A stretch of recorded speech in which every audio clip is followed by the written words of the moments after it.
영상을 보시는 여러분께 제가 재밌는 질문 하나 해볼게요. 만약 이 질문의 결과를 이해하신다면 당신은 자신을 변화시킬 엄청난 능력을 가지게 될 것이라 확신합니다. 자, 이제 질문 드리겠습니다.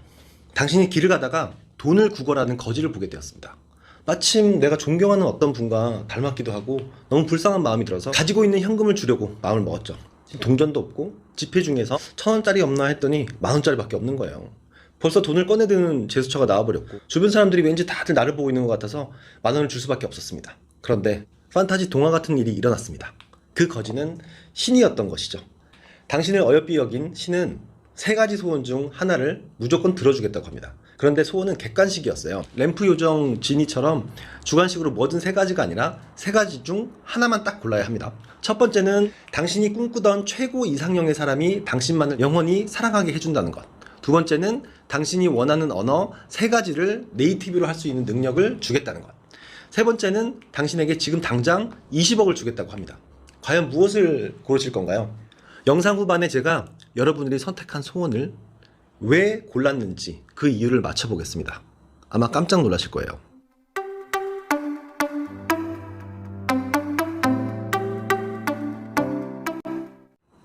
성공한 부자들은 공통적인 특징이 있습니다.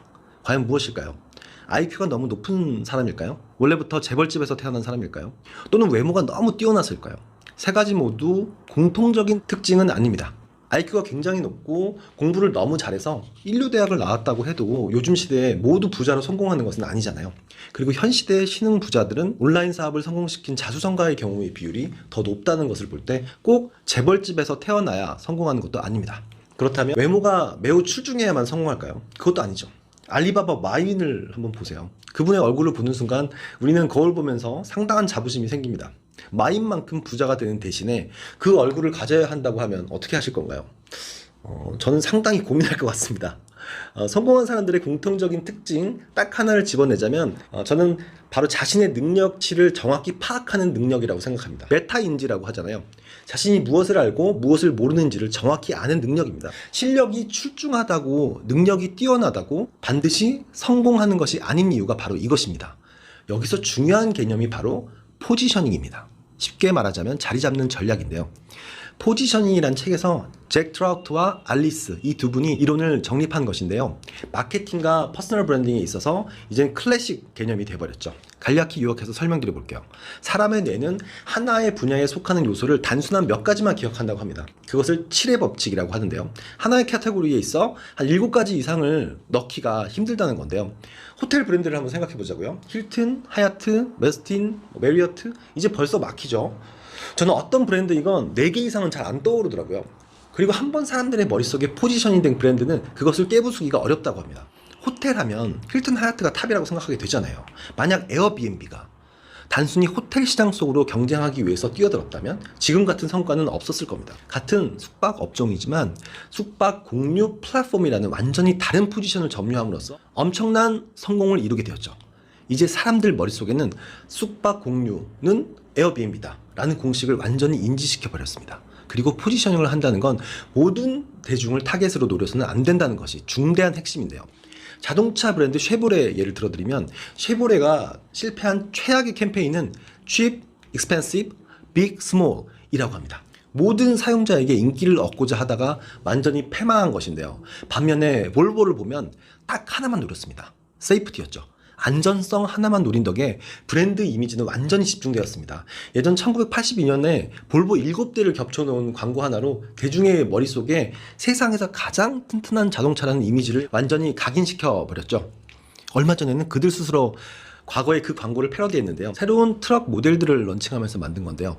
그 트럭들을 또 겹쳐 쌓아두고 볼보 트럭 CEO 로저 알름이 맨 위에 올라서서 비바람과 번개가 치는 와중에 트럭이 주행하는 맨 위에 서서 주행하는 광고를 본 적이 있었는데요. 그래픽이 아니고 실제로 찍었다고 하더라고요. 이 정도면 CEO도 엄청난 극한 직업이죠. 정말 인상적이었습니다. 포지셔닝의 핵심은 사람들의 머릿속에 새로운 포지션을 자리 잡고 그것을 지속하라. 바로 이것이 그 메시지인데요. 자, 처음으로 돌아가 볼게요. 제가 영상 시작에 말씀드린 질문의 답을 고르셨나요? 이상형의 반려자를 얻는 것, 네이티브로 3개 국어를 하는 언어 능력, 그리고 20억? 그 중에서 무엇을 고르셨나요? 이 질문은 사실 제가 꽤 오래전에 알코올릭 정도로 매일 뭐 술 마시던 시절에 제가 만든 질문인데요.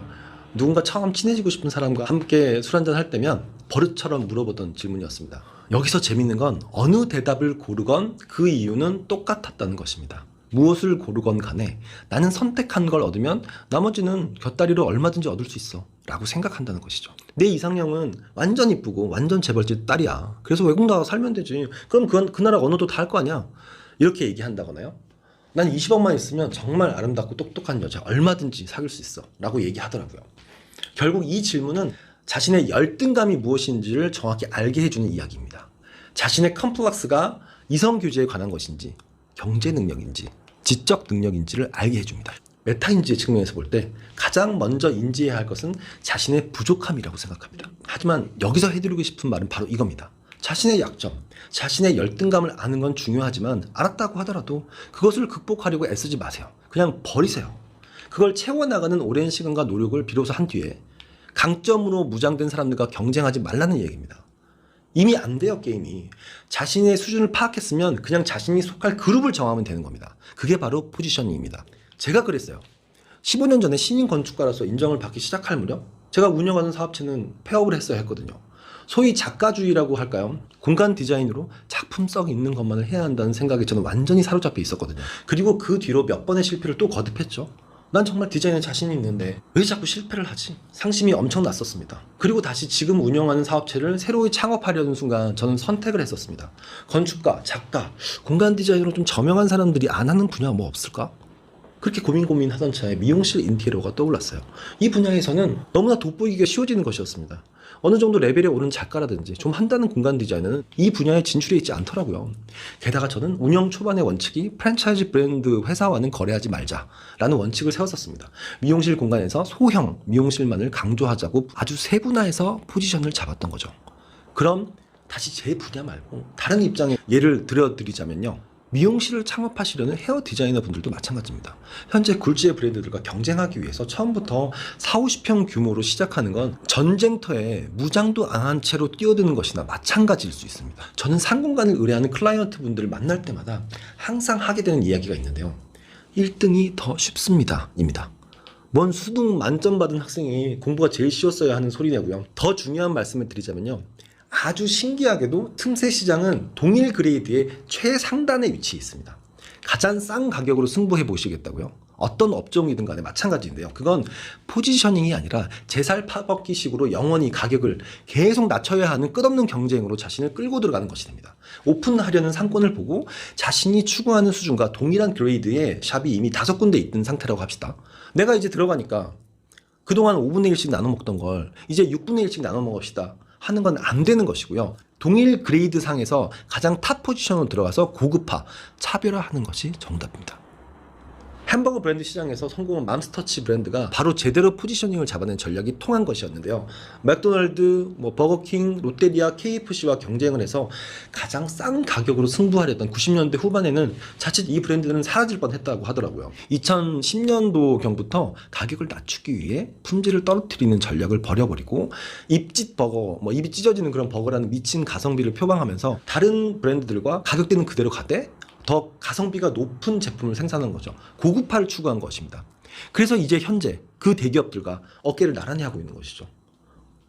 이제 마무리하겠습니다. 포지셔닝을 잡아내고 차별화할 목표가 정확히 보이는 순간 자신의 약점은 순식간에 보완될 것입니다. 왜냐하면 목표가 너무나도 명확해지기 때문이죠.